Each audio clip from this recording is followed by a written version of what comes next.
Now from SRV Studios, Mr. Craig Thatcher.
Good evening, folks, and welcome back to the Schuylkill River Valley for Sidetrack Sunday number 1 for May of 2025.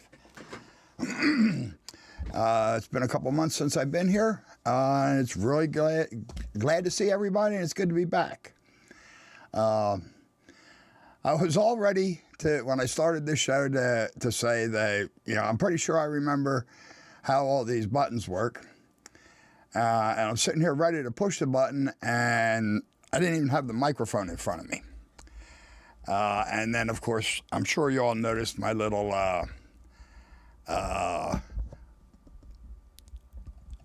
errant button push at the beginning. But anyhow, I'm going to blame it on being tired. I'm rested from tax season. I'm glad to be done with that. Excuse me. But yesterday was a pretty long day, and I guess I'm feeling tired mostly from I guess it's a state of mind right now. I've mentioned on streams before my little girl, and she always rolls her eyes when I say that because she's actually 47 now. But her youngest, excuse me, folks, her youngest son, Jared, graduated college yesterday. So I'm really feeling old. And with that comes feeling tired. But I'm proud as hell of him. Jer, I know he's not watching, but Jer, great job. I'm really proud of you, buddy. All right, so let's see who's here. We got a bunch of people in here already. So Al Marr was first in. Good to see you, Al. And Todd Armstrong was close behind him. Good to see you, Todd. Lynn McCurdy and the HDMMRC. Always good to see you, Lynn. And Ray Burleson's here. Good to see you, Ray. Lee from Enfield Road stopped in, but it's kind of late for him, so he went off to bed. Let's see, we got GRE 2057. Good to see you. And there's Dwight. Dwight Curley from the Curley Express. And Brian, and I'm assuming AJ from the Iron Horse Model Railroad. Great to see you guys. And there's JJ from the Great Northern. Good to see you, JJ. Let's see, who else do we have here? Bob from PK&W Model Works. Glad you can make it, Bob. Let's see here. Hot Dog Pilot Andy. Good to see you, Andy. I appreciate you staying up late. I know it's late for you. What is it? It's wow, it's about 1 o'clock in the morning for you. Wow. And here's Greg from Midsummer Railway N Scale. Good to see you, Greg. Hope you're doing well, man. Let's see, who else do we have there? Stephen from Wigwag Workshop. Good to see you, Stephen. And Mike from Deep Run Railroad. Anthony Dodge, the Model Train Outsider. Good to see you, Anthony. Russ's Rockin' O and HO Trains and Stuff. It's a long name, Russ. Good to see you, man. There's Ray Boble from the BNN. Steve 87th PSAP. Good to see you, Steve. Let's see. Scroll down. Oh, there's JD from Grandpa Rails. Good to see you, JD. Joe Rader, Black Rock Central. Good to see you, Joe. Glad you could make it.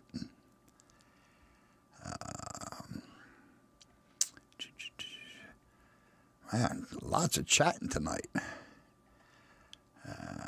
I know I saw a few other names in here. There's Sparky 107. Good to see you, Sparky.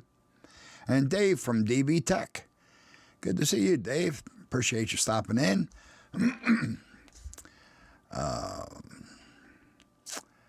Gary Shanks. Good to see you, Gary. Glad you can make it. And Tom Grassy. Good to see you, Tom. Ron Moen. Good to see you, Ron. Appreciate you stopping in, man.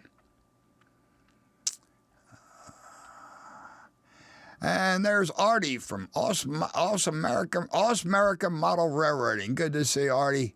Glad to see that you're back among the YouTubers. And there's James from Dundas Junction Model Railroad. Good to see you, James. Steve Childers, good to see you, Steve. And that gets me to the bottom of the list, so I hope I got everybody. If not, I apologize. Just smack me on the back of the head. And anybody else who's just hanging out and watching, it's great to see you. Glad you could make it. So let's see. Before I get started on tonight's project, I wanted to mention that our buddy Brian over at the Iron Horse Model Railroad, him and his daughter AJ, are running a contest. Brian has hit 3,000 subs. Congrats, Brian. That's really cool. And he's got a contest going. It's a pretty it's going to be a long contest, but it's going to be a fun one. And everybody wins. So I'm not really sure how Brian's going to work that out. But if you participate, he says everybody's going to win. There's Mike from Rail Artist. Good to see you, Mike. Bob just posted up. I think that's the registration page.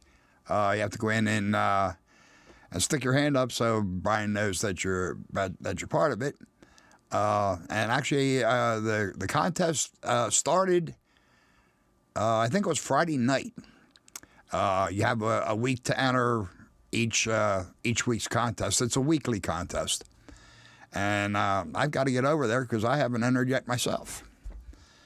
So yeah, head over and check out Brian's contest and show him some support for the 3,000 subs. That's really cool.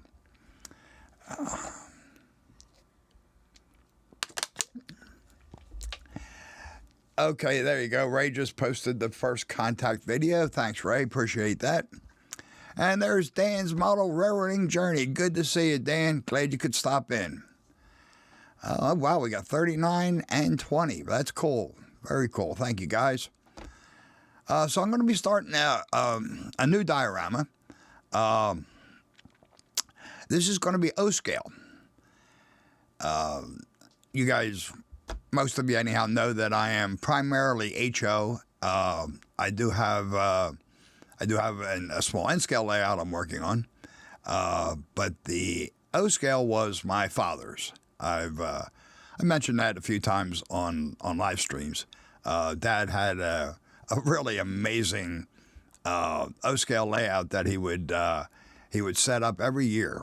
It was we had a very large living room in the house, and Dad would take up most of it for the O-scale layout. It was what was it? 3 4x8 sheets of plywood arranged as a C. Yeah, I guess it will, Artie. And that was the first level.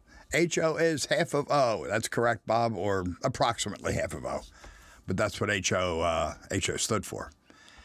And anyhow, my dad's layout was 3 levels high.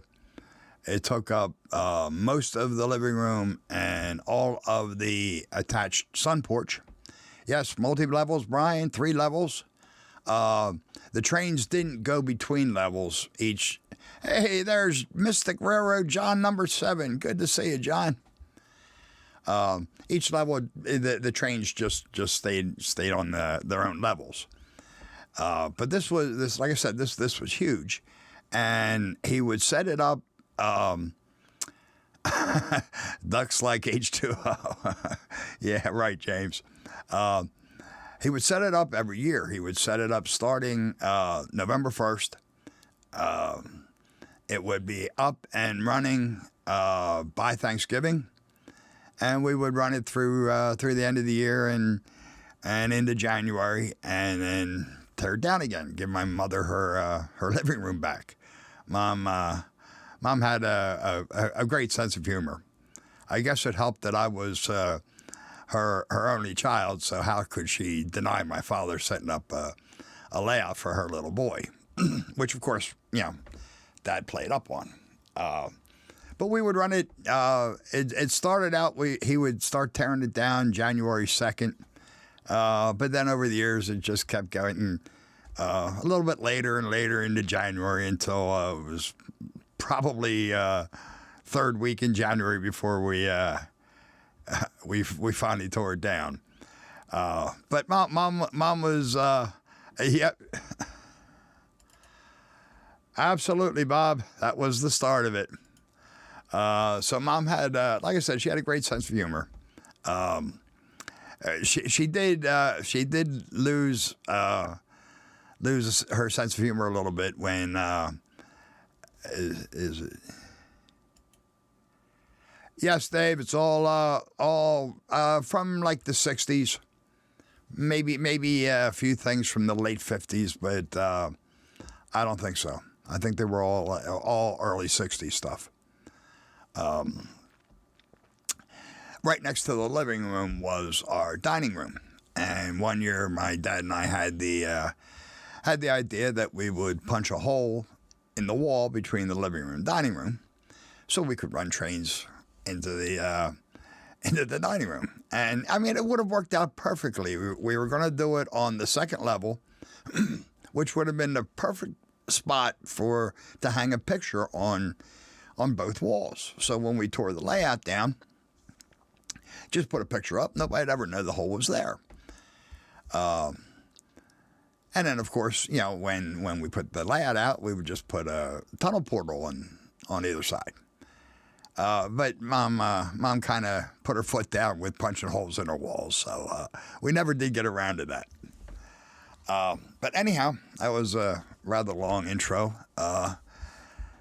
My father's favorite lawnmower. I told you I was tired. My father's favorite locomotive was the GG1.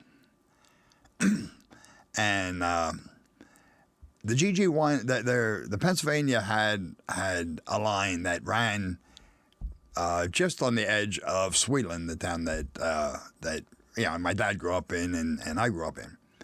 And it was called the Trenton Cutoff. And what it was a single track line that ran from just east of Harrisburg up to New York, or actually to Trenton, just south of New York. And the idea was, yeah, I think so, Bob, but there are people that think it's ugly and hate it. So I don't know. I guess because I watched it run around my layout so many times, I fell in love with it.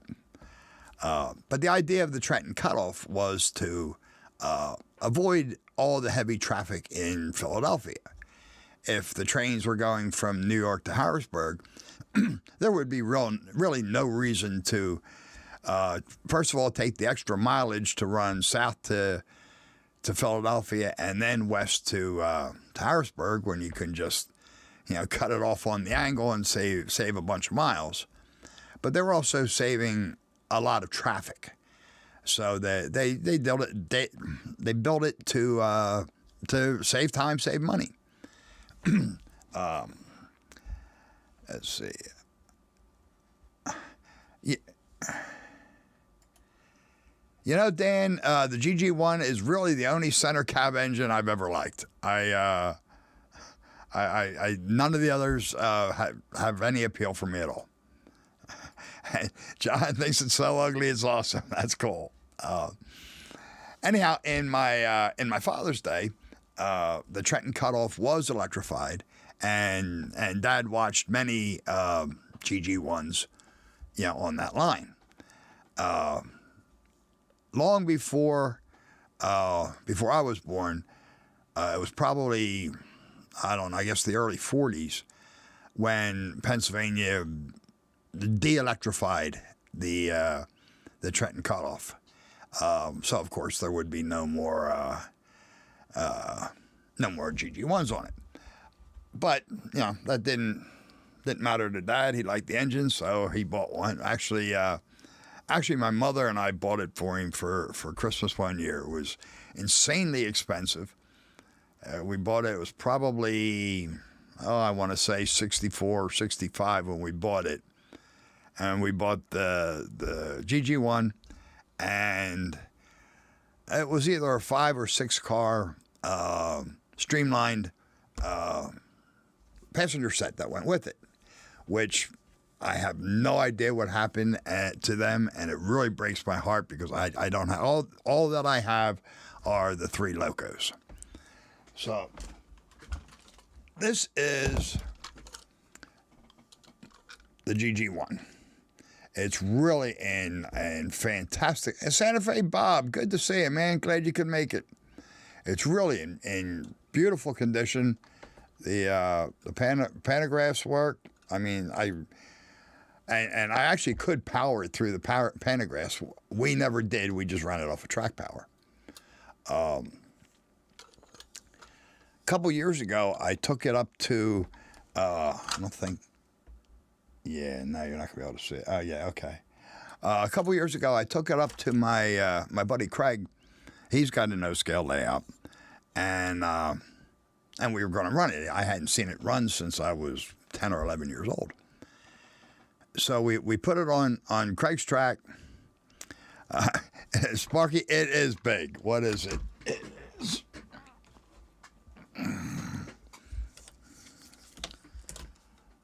Including the couplers, it's like 14.5 inches long. And it is heavy. I haven't weighed it, but that's got to be better than 10 pounds. It's really, really a heavy locomotive. It's all brass. It's beautiful, beautiful loco. So I took it up to my buddy Craig's, and we put it on the tracks and powered it up, and lights came on, and it wouldn't move. I mean, it would move slightly, but it wasn't getting good connection for some reason. Well, my father he didn't like the standard 3-rail O-scale track, and I agree. I don't mean anything against the O-scale guys, but I just find that ugly. Dad used what was called, at least at the time, it was called Super O, which is same gauge. The center, instead of the center rail, they ran a thin copper or brass strip that was blackened. So from looking at the track, I mean, you could see it, of course, but it wasn't real. Excuse me. But it wasn't obvious. It didn't jump out at you like 3-rail track does. So we took the loco over off the rails and turned it upside down. And let me see if I'm going to be able to show you the roller pickups here. Where are we?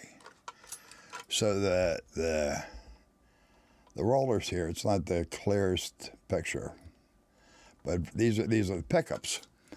And from all the years, Nathan DeLay, good to see you, Nathan. Glad you could stop in, man. From all the years of running it, that copper rail wore a groove into the pickups, and it wasn't making really good connection on Craig's rail when we put it back on and pushed down on it a little bit and jiggled it. It would run fine. So I have, as you could probably tell there, I have replaced the rollers. I just haven't gotten it back up to Craig's yet to give it another run. But yeah, I replaced the rollers. I took it apart. I lubed, cleaned it up. It's ready to go. It's just I have to get up to Craig's to run it, and I definitely will get some video when I get up there. So I decided I wanted to do. I don't want this just sitting on the shelf. It's too nice. It's in, like I said, it's in perfect condition. There's not a scratch on it.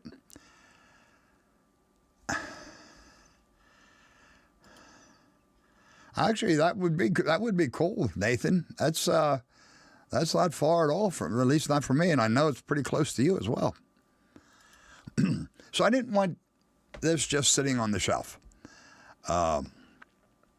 It's too nice a locomotive. It's in really really good condition.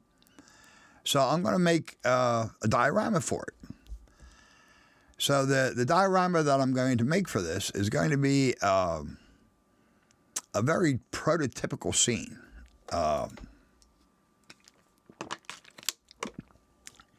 Let me bring it up here.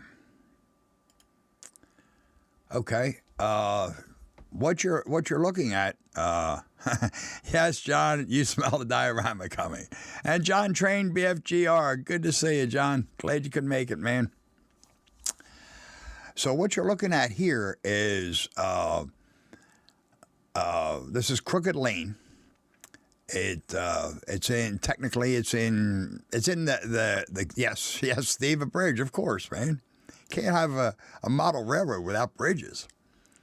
This is in the what's known as King Manor. It's just a tiny little village between Bridgeport and King of Prussia. Oh wow, okay. I didn't realize it was that far from me, Anthony. Anthony, I'm sorry, Nathan.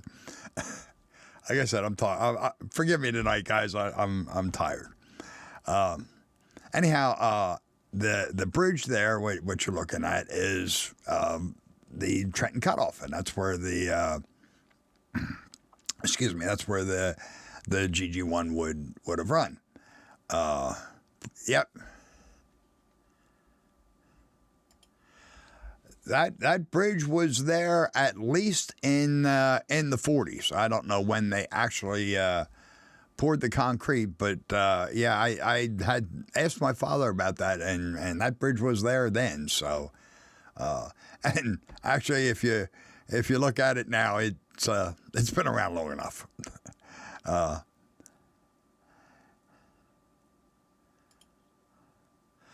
Nathan, that would be a dream come true, man. It really would. Randall, good to see you, man. Randall Ellison, glad you could make it. And actually, it's the poured concrete bridge that kind of piqued my interest.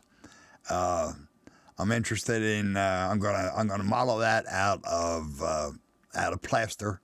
Plaster is one of my favorite modeling mediums. So it's going to involve making a mold to pour the plaster, and I'm going to make a mold to pour the rock sidings.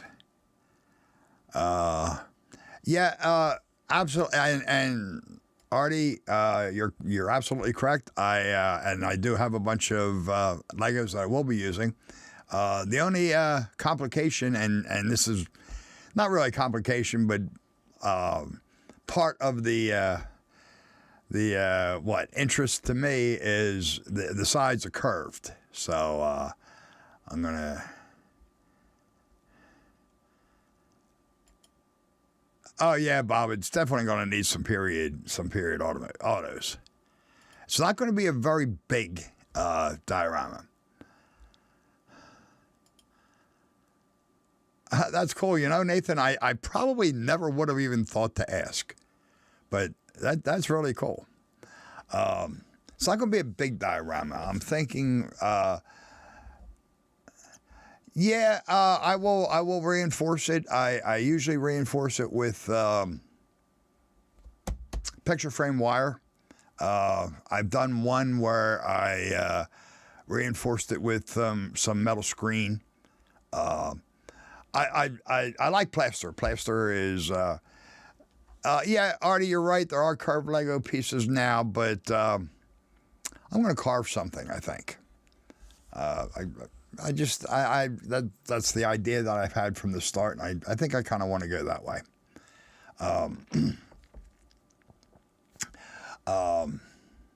I lost my train of thought. So the plaster. I love working with materials that come as close to the real life materials as you can get. And concrete is essentially a powder that you mix with water, and you know, it cures, and it just gives using plaster just gives you a look that you can't get with styrene or anything else. I might do that, Bob. I haven't really decided yet. I might also just paint it. I don't know if I could paint the bridge well enough for that. Let me see. I do have another picture. I think it's a little bit more close up here. Thought I had another picture. Oh, no, that's further away, actually. Oh, well. I think so, Bob. And I carved, which I never did get back to finishing yet, the Peacock's Lock Viaduct bridge. And I carved all the stones out of that. And carving in plaster really isn't hard, and it doesn't take all that much time. Yeah, I'll make a mold to get me the right size, the shape, the curvature of the sides of the bridge, and then pour the plaster with, like I was saying, probably some picture frame wire or something to reinforce it, and then it's a porous material, just like concrete is. So when you go to paint it or actually stain it more, you just get a look that I think gives you the best concrete look that at least that I've ever come up with. And I will have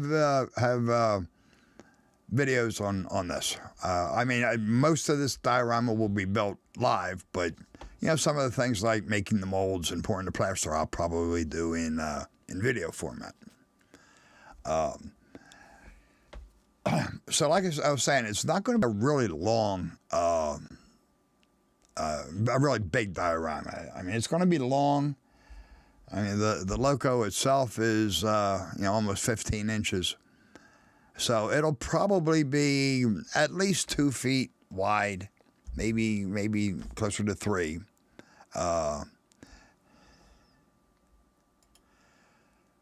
Yes, you can, and I've done that. I made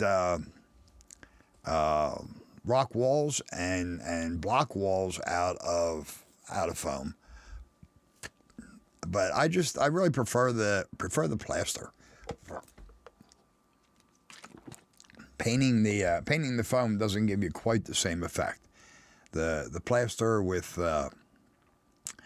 very thin washes, it soaks in, and you can get a depth of color I mean, you can simulate it even on styrene, but it's not the same. Hey, there's Rusty from Possum Bayou. Good to see you, Rusty. Glad you could make it. Dave, most of the mold I will probably just make. I'll make the frame for the mold. No, excuse me. I'll probably just make the mold out of the Legos. We'll see. I'm gonna, you know, I'll have to work out something for the curved sides. Worst comes to worst, I'll make a blank out of, I don't know, probably some balsa wood or something very easy to carve, and then using a 2-part resin. I don't have one here. Using a 2-part rubbery resin silicone to make the actual mold. That's how I made the pieces for the Peacock's Lock Viaduct. That's got 5 spandrels, the triangular parts of the bridge, and so I actually needed 10 of them, so 5 for each side. So that's how I did that. I made the mold out of that 2-part resin, and then could just make as many of them as I needed. I haven't gotten back to finish that project, only because that's going.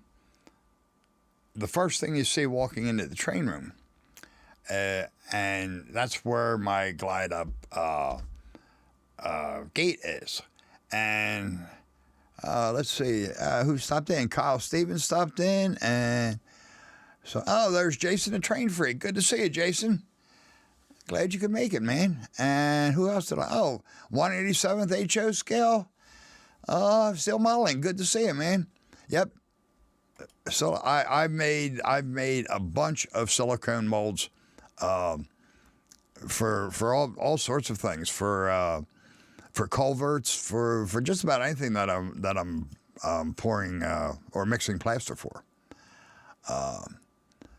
Let's see. I hope I didn't miss anybody else. If I did, I certainly apologize. So anyhow, the with the Peacock's Lock Viaduct going on the glide up bridge, glide up gate, and being the first thing that you see when you walk into the room, I wanted to wait until I wasn't bringing in any more construction pieces, just because it would break my heart to destroy this bridge. This bridge is looking great.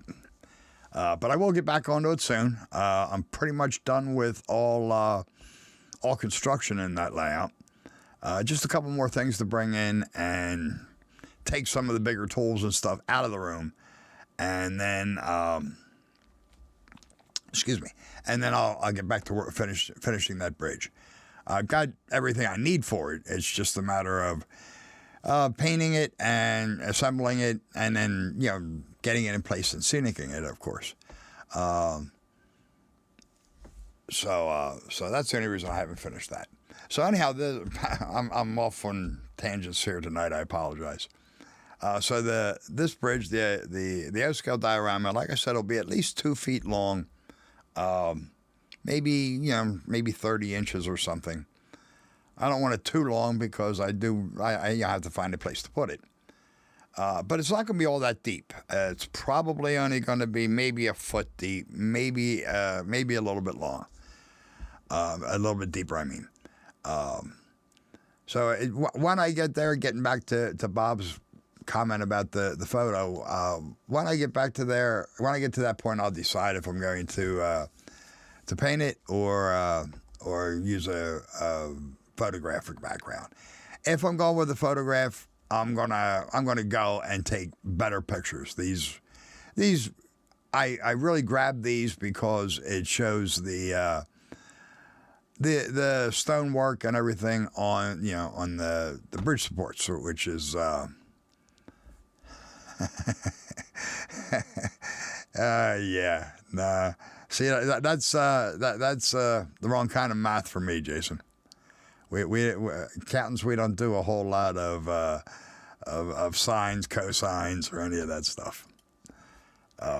So I really just wanted to get the look here because as you can see, no, it's single track, Bob. It's single track. And as far as bridge tie spacing or no, I don't know, to be honest with you. I suspect it's not because it's a solid poured concrete bridge. The diorama will most likely not have bridge tie spacing. But I liked how there's the block wall that has then been filled in the top with poured concrete.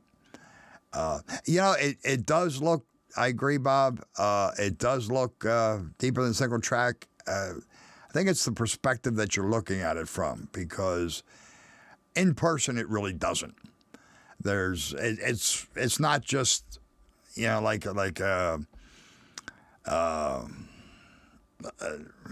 what's the word? It's not a narrow bridge. There's the track, and then walk space on the other side. They had the catenary on there. So they needed some room. Yes, I do intend to build the catenary and the overhead wires. I'm building it on my stream, and let's see, the last one, Dwight, the drawbridge took, I think it was 17 episodes, which was, and with tax season, it was almost 2 years. So this is going to be we're going to be in here for the long haul.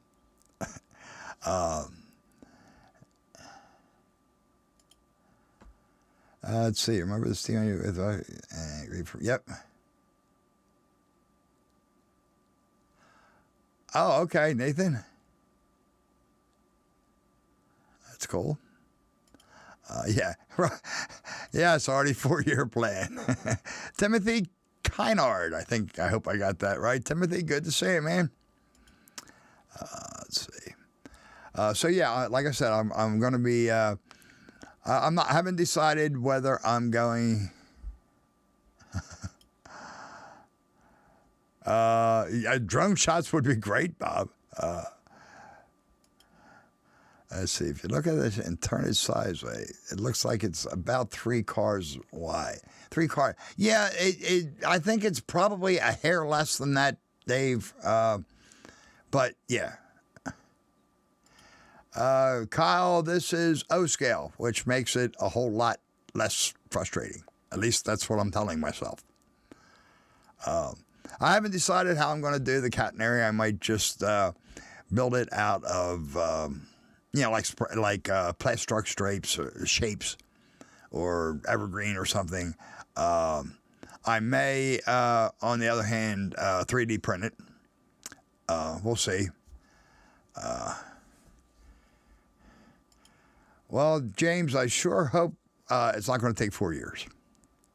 I know. I know somebody did say the 4-year plan, but I'm hoping for less than that. Now, actually, this will probably go quicker than the drawbridge diorama, because, like I said, a good bit of this will be done in video form. It'll be more assembled, and the scenicking and everything will be done. Live.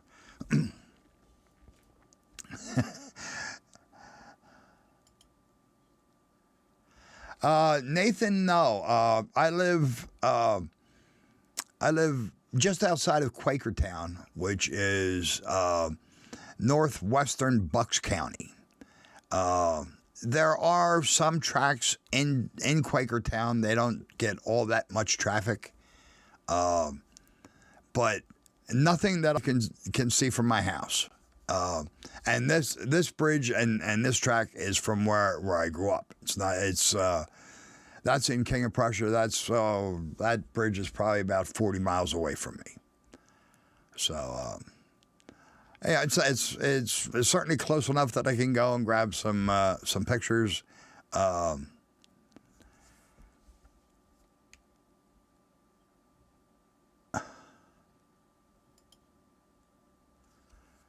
Yeah, it's going to be more than 6 months, I think, Sparky. But like I said, I don't think it's going to be as long. Yes, Jason, that's the idea. This is going to be a display, showcase thing for the GG1s, for the GG1. And I haven't actually looked around for any period photos. I had seen some that my dad had. Unfortunately, I don't know what happened to them either. But this is just something I grabbed off of Google. So yeah, that's the idea, Jason. Is I want this to be a display piece for the GG1. I wish I had the train car, the passenger cars to go with it. Well. It's not going to be powered, obviously. It's only going to be 2 feet long. But no, I'm definitely going to go with the 2-track. I really can't stand the 3-track main. This is Tuscan Red. Jason, I guess you weren't here, but here it is. So yeah, never. Yep. Thanks, Sparky. Yeah, Dad liked the Tuscan Red. He wasn't big on the Brunswick Green. It just he liked green, but it was too black for him. So let me see. I would have loved to seen a real GG1 running. I never did, but I would love it. I would love to. Oh, thank you, Jason. This thing is in absolutely perfect condition. It's there isn't a scratch on this logo. You know what? That's the nice thing about not having a bank manager or actually being your own bank manager. Everything's approved, Artie.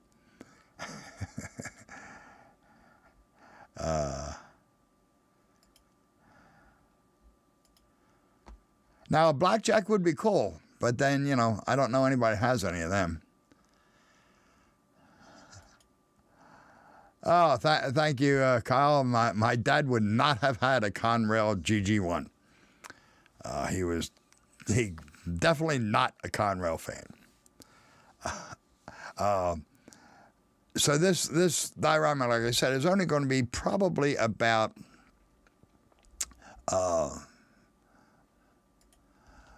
there's legal casinos about a half an hour that way from me.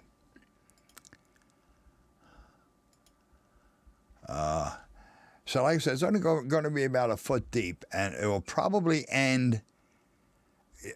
The front of it, the diorama, is what you're going to be looking at from this picture. So it'll end just right after the bridge. Slag Cat, Chesapeake and Ohio Railway. Good to see you, man. Thanks for stopping in. And Kyle, Penn Central was worse than Conrail.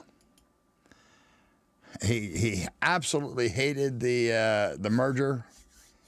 Yeah, New York should have stayed in New York where they belonged, as far as he was concerned.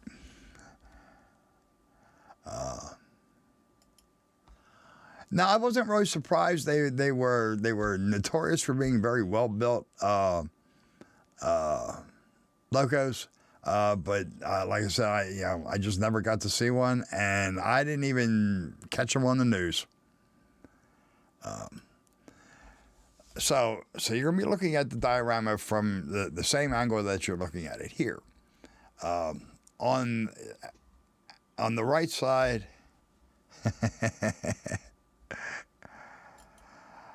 couldn't resist it, Artie.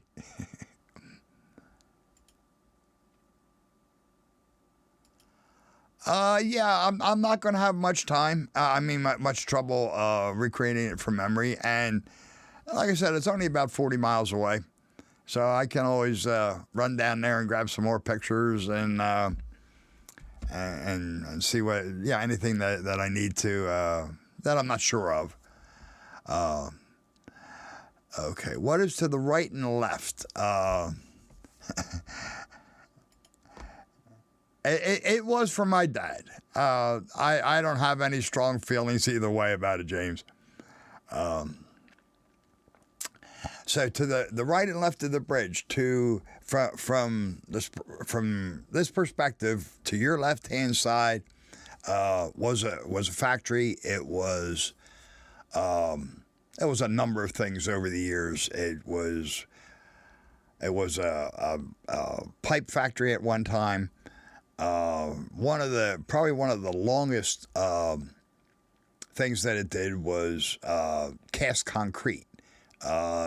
Things like Bilko doors, like the whole assembly for the Bilko doors and things like that. And they were rail served. The thing about the Trenton Cutoff is there was very, very little industry on it.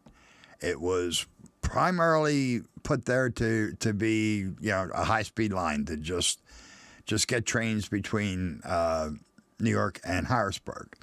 but there were a couple industries like that cast concrete place that was there, and a little further to the left, they did have an interchange with the UMP, which is one of the railroads I'm modeling, the Upper Meridian in Plymouth, where they would drop off coal or pick up coke for the coke plant. So I will be putting that factory in there. I got to get some pictures of that. That's a very old building, and that'll be an interesting scratch build. Excuse me, mostly wood sides with some very large garage doors. But it's perfect for this diorama because it was at least, I don't know, probably from this wall here to the left, probably 60 or 80 feet. It was a narrow building, and it wind out a little bit beyond that. Now I won't do the entire building. It'll be either selectively compressed, or I might actually it'll be a cutoff. So we'll see. To the right of this picture was a propane distributor. At least in my day, it was a propane distributor. I don't know what was there before that, but that was to the right of this picture. It was relatively boring. It was fairly flat ground. There really wasn't all that much. But so I'm not going to put the propane dealer there. What I'm going to put there is where you're standing from this picture. You would be almost in. This is, like I said, this is Crooked Lane. It intersects just maybe 25 feet behind where this picture is with Church Road. And just on the other side of Church Road was a Quonset hut that it was a little diner, and it was never in the best of shape. It kind of looked run down. It kind of looked a little dirty. So we never ate in there. And one day, and this would have been, at least in the 80s, I guess. My dad and I were driving by, and we were looking for a place to grab some lunch, and we decided, let's throw caution to the wind and give this place a try. We'll see what they're like. And we went inside, and let's see here. Now that's it. It looks a little different than this picture. It did have a little wooden vestibule on the where that door is, but those bushes. This is a more modern picture. They tore that down. I don't know what they're doing with the building now. You know where that is, Dave? In King Manor, Church Road, and Crooked Lane. That's cool. Yeah, that's a good thought, Bob. That's really a good thought. So anyhow, we kind of walked in a little hesitantly, and the place was well maintained inside. It was perfectly clean. It was fine, and the food was great. And that became one of our added to our regular rotation of lunch stops. So I'm going to move that across the street so it's next to the tracks. But I'm gonna scratch build that. Yes, it does look like old marine barracks. You're right. Oh, Horizon Drive, absolutely. I know where that is. Okay. Have you ever eaten in there, Dave? I mean, it's been quite a while since I've eaten there.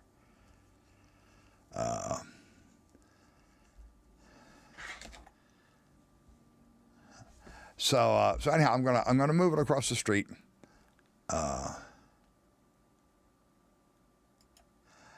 Yeah, not all that much has changed, Nathan. Like I said, other than where that door is with the roof on, that was an enclosed wooden like vestibule with like a swinging screen door on the front. So you would go through the screen door and then through that door and be inside. But yeah, it looked very much like that, like it does now at the time. Oh yeah, actually, Nathan, we don't live all that far away. Probably 20 minutes or so, I would think. Oh, you never ate there, Dave? Okay. All right, Jason. Well, thanks for stopping in, man. You have a good night, and we'll see you around. So just because of that history, because of eating there, and actually being hesitant to do so, I'm going to put that over next to the tracks in place of where the propane dealership was. So that's really going to be the extent of the diorama. Is going to be the focal point, of course, is going to be the bridge.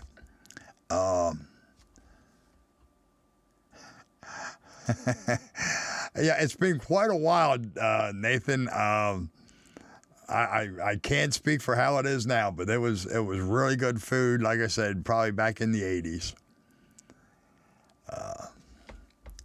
Long before you were born, Nathan. So there's not going to be all that.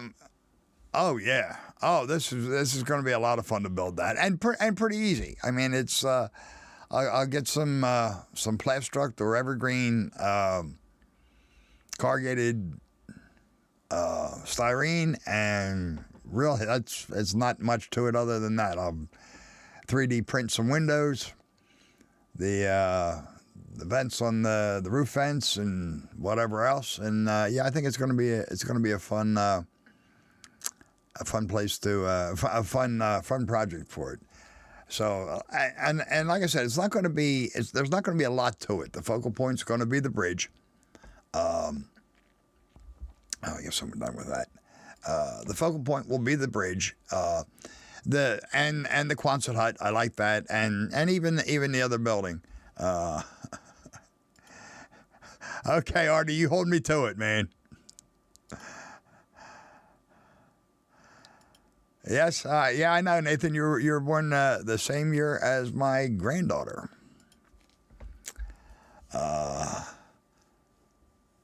Oh yeah, you could definitely make that out of soda cans, Nathan. That would be cool. So it's gonna be the bridge, like I said, is gonna be the focal point. Because I kind of like that bridge. It's got a little bit of character to it.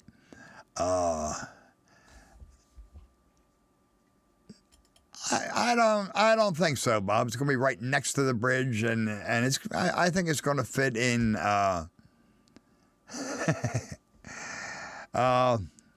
There's a good chance, Artie. There's a really good chance. So it'll be the industry there, or part of it. It's not going to be the entire industry. The Quonset hut and the bridge, and really the focal point is the GG1, of course. But I'm going for some really nice scenery. There's Hey Rick, go ahead, man. Take bets, baby. No, not quite, Kyle. Not quite, Kyle.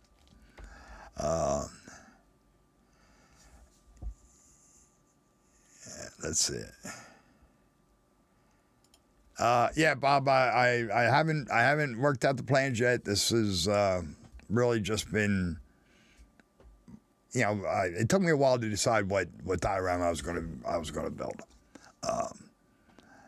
So yeah, like I said, it's going to be mostly focused on the scenery. There is Dwayne's Fork and Spoon Railroad. Good to see you, Dwayne.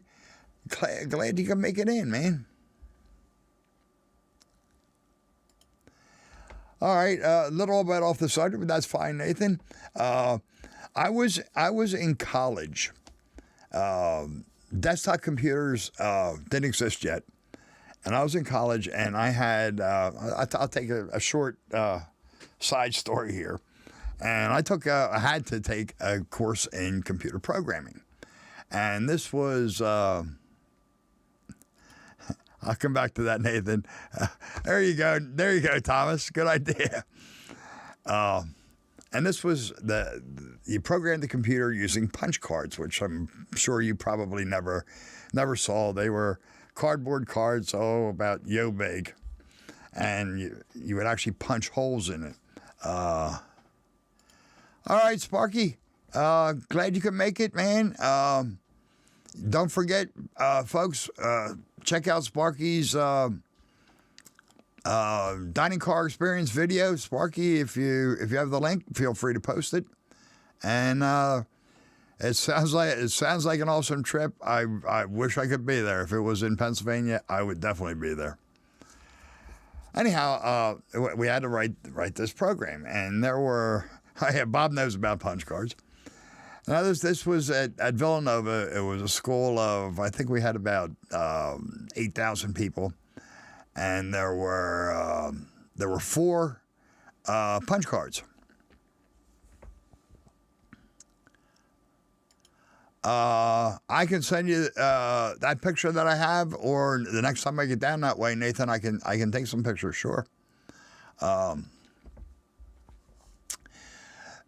So anyhow, the 8,000 kids. There was 4 punch card machines, and you have to go in and 1 line of code per punch card. So you would end up with a stack of punch cards like this for even a simple program, and then you would hand it into the computer operator, and then you go stand in another line to get the printout. And every time you made some stupid mistake, like putting a comma in the wrong spot or something, then you have to get back in line to get to a punch card machine. And I had been working on this stupid program for, I don't know, a couple weeks, I guess. And I'm standing outside the operator's room where you to hand in my cards, and I got all my cards in my hand, and I'm kind of holding them like this. And there's a bunch of them reading my mind, JJ. And a bunch of my buddies standing around, and we're all talking and complaining about this. And I have no idea how, but they just popped out of my hand, all over the floor. Everybody just shut up. The looks on their faces, they knew what was going through my mind. I mean, they knew how they would feel if it was them.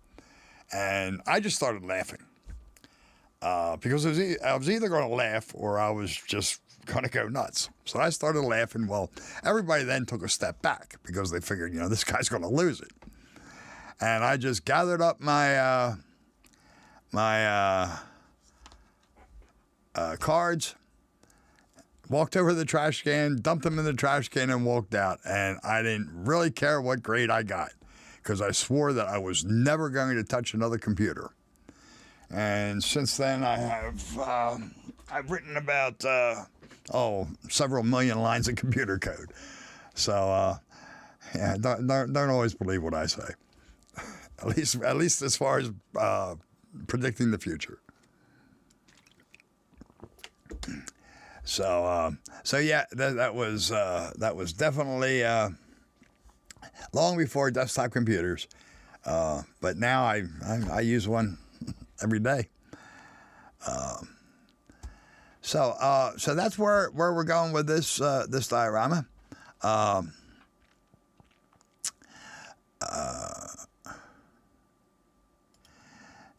Yeah, Bob, that's fine, except you still had to go through them and put all those things in order.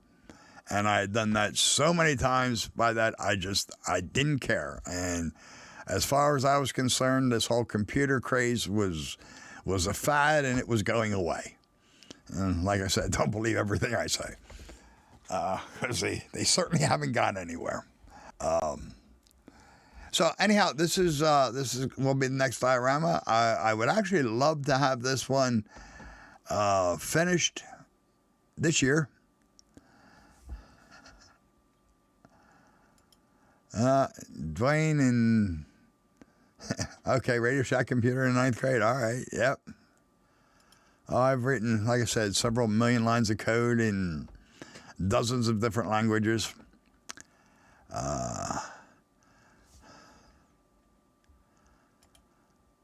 Little Sicily's. I knew the owner, Frank, and his partner, Joe, very well. I used to eat in there at least once a week.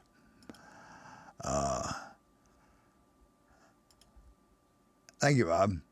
In fact, Dave, my office was right around the corner from Little Sicily's. It was on 202. It was the that big white building that was on the point of 202. Thanks, Kyle. That's cool. Thank you, Joe. I think it's going to be a fun project to do. Next step is going to be to actually sketch out some plans and get some measurements started. And your caseworkers say YouTube and FBI and Facebook are all lies. Okay. It's probably true for a good part of it.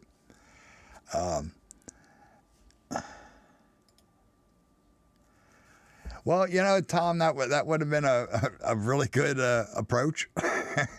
I didn't take it. I chose the trash can. And you know what? I guess it didn't. Guess it didn't hurt me much. I mean, I still wrote several million lines of code afterwards. There are quite a few Italian restaurants named Little Sicily's or something very similar, Nathan. That's just a real common name. But yeah, the Little Sicily's in King Manor was great. I imagine it still is. They're still there. But yeah, I knew Frank and Joe very well.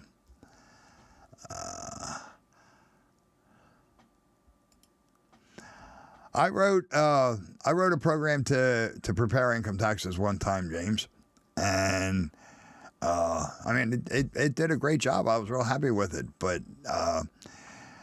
at least, especially at the time, even more so than now, the IRS was changing things every single year, and I would have ended up spending most of my time rewriting this program year after year than really doing doing my work. Let's see. From Schuylkill, let's see. I'm probably, let me think here. I would think probably an hour to an hour and a half, Nathan. I could be wrong. I don't think it's much longer than that, and I doubt if it would be any shorter than that. But that's probably about how far. It's been a while. It's been quite a few years since I've been to Schuylkill Haven. So like I said, like I mentioned earlier in the show, check out Brian at the Iron Horse Roots contest, the one him and AJ are running. You can go over to Brian's channel and